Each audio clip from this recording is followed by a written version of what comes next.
জীৱনত সিয়ে বেছি কান্দে যিয়ে দহজনক নহয় এজনকহে বহুত বেছি ভাল পায়। সেইবোৰ মানুহৰ কাৰণে কান্দি একো লাভ নাই যিয়ে তোমাৰ মুখৰ হাঁহিটো নাইকিয়া কৰি পেলাইছে। ঠাট্টা চলেৰে যিয়ে তোমাক মানুহৰ আগত অপমান কৰে সি কেতিয়াও তোমাৰ আপোন হ'ব নোৱাৰে। জীৱনত এই তিনিজনক কেতিয়াও ক্ষমা নকৰিব। যিয়ে বন্ধুত্বৰ সুযোগ লৈ বেইমানি কৰে, যিয়ে ভাল পোৱাৰ নামত অভিনয় কৰে আৰু যিয়ে আপোনাৰ বেয়া সময়ত এৰি গৈছে।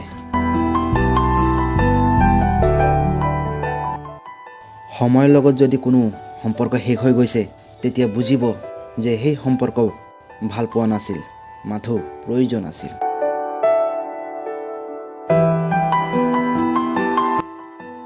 যদি ভিক্ষা দিব নোৱাৰে তেনেহ'লে কেতিয়াও বেয়া ব্যৱহাৰ নকৰিব। সহায় কৰিব নোৱাৰিলে তেনেহ'লে কেতিয়াও নিৰাশক নকৰিব। যদি উপকাৰ কৰিব নোৱাৰে তেনেহ'লে কেতিয়াও ক্ষতি নকৰিব।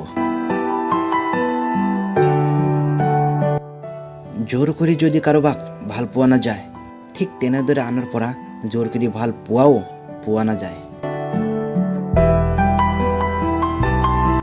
ভালপোৱাজনক যদি চিৰদিনৰ কাৰণে হাতত ধৰি ৰাখিব নোৱাৰে তেনেহ'লে কিছু সময়ৰ কাৰণে হাতত হাত ধৰি ভাল পোৱাৰ অভিনয় নকৰাই ভাল।